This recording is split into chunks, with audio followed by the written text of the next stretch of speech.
రంగారెడ్డి జిల్లా ఇబ్రహీపట్నంలో వంట గ్యాస్ కోసం వినియోగదారులు మండుటెండలో బారులు తీరిన పరిస్థితి కనిపిస్తుంది. అంతర్జాతీయ పరిస్థితులు, యుద్ధ ప్రభావం నేపథ్యంలో రానున్న రోజుల్లో గ్యాస్ సంక్షోభం మరింత పెరుగుతుందేమో అన్న భయంతో ప్రజలు ముందుగానే సిలిండర్ల కోసం క్యూ కడుతున్నారు. ఇబ్రహీపట్నంలోని భారత గ్యాస్ ఏజెన్సీ వద్ద ఉదయం నుంచి వినియోగదారులు గ్యాస్ బుడ్డీలతోటి పెద్ద ఎత్తున చేరుకుని క్యూ లైన్లో నిలిచారు.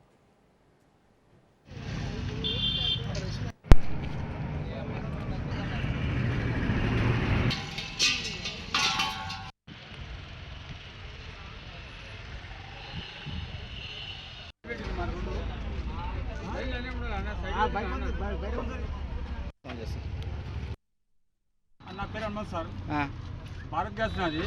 ఇప్పుడు 25 కిలోమీటర్కి వస్తున్నాను, ఆగ్లమరానికి వస్తున్నాను నేను. ఇప్పుడు బుక్ చేసే ఫోన్ కలదు, ఏం కలదు వాళ్ళది. ఓకే, దానికోసం వచ్చింది సార్. దానికి నిన్న వచ్చాము ఆల్రెడీ బుక్ పెట్టి మళ్ళీ ఇయ్యాలి వస్తున్నాం అందరం. మీ అంటే మీ ఊర్లో సప్లై చేయరా వీళ్ళు? చేస్తారు కానీ ఇప్పుడు స్టాక్ అయిపోయినా కానీ ఇప్పుడు ఫోన్ కలుస్తలేదు సార్. అలాగే ఫోనే కలుస్తలేవు అన్నది.